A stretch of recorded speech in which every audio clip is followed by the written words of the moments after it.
presented by जोरदार music. अरे पगली अर्ज किया है गौर फरमाना, ना तेरे ऑनलाइन होने की खुशी ना तेरे ऑफलाइन होने का गम, भाड़ में जाए तू पूरी रात फ्री फायर खेलेंगे हम।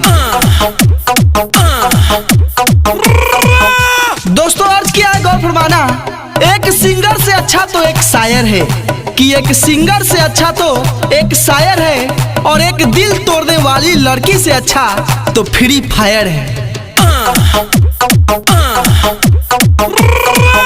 दोस्तों आज क्या है गौर फरमाना, मुझे हंसी आती है उन लोगों पे जो आज भी दिलों से खेलते हैं, कि मुझे हंसी आती है उन लोगों पे जो आज भी दिलों से खेलते हैं, और हमें क्या है हम तो सिंगल है, हम सिर्फ फ्री फायर खेलते हैं।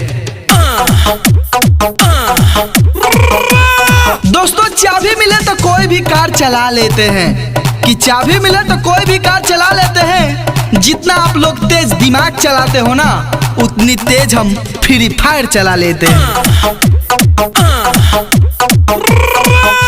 हमें तो फ्री फायर ने लूटा पबजी में कहाँ दम था, कि हमें तो फ्री फायर ने लूटा पबजी में कहाँ दम था, हमने सरवाइव वहां किया जहां लूट कम था। अरे पगली प्यार में सभी दुख झेल सकती थी, कि प्यार में सभी दुख झेल सकती थी, क्या जरूरत थी दिल से बार बार खेलने की, फ्री फायर भी खेल सकती थी। फ्री फायर नाम में ही आग है दोस्तों, फ्री फायर नाम में ही आग है, क्या बेटा तुम क्या जलाओगे, हम तो सबका बाप है।